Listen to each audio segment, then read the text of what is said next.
Нежелательная беременностьтен да, пландабаган кош бойлуулуктан сактануунун жолдору бул индивидуально подбирается. Буга деген имплант жагат экен, мен деле жагат. Бизде көп да, апама деле жаккан, значит мага деле жагат, эжеме жаккан дегендер. Бул индивидуально. Азыр имплант мода болуп атпайбы, имплантка келет. Анан мен сурайм, варикоз жокпу десем, бул во время беременности чыккан дейт. Давление жок беле, шишик жок беле, төшүңдө новообразование жокпу, боруң тазабы деп ошентип отуп, анан кийин жок болсо, еще вес ылдый болсо анан коюлат да.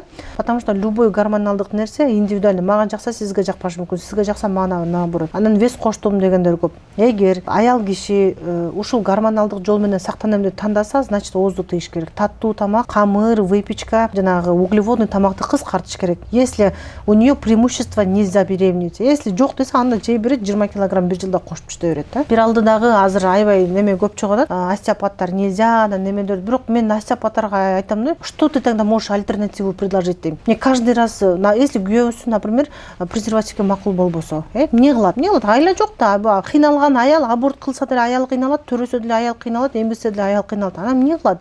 Айла жок, спираль койдурат. Анан биздикилер мындай да, мага деле келишет, эже мен Россияга кетип атам эле, бүгүн коюп бере калыңызчы дейт да. Жок, мен койбойм дейм.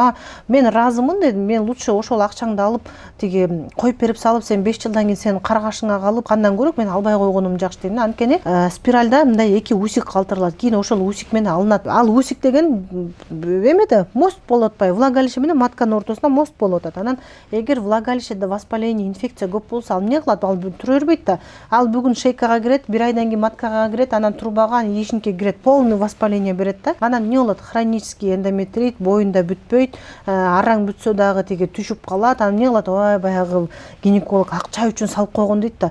Биз эми адамзат ушундай экенбиз, студенттер менен пациенттер ушундай. Күнү түшкөндө эже сен сонусун коюп бере кой дейт. Анан бүткөндөн кийин ошол акча үчүн кылып койгон деп кайра артыңан жаман айтат. Мен койбойм дедим. Анда башка бирөөгө бар. Мен только после лечения коем дедим.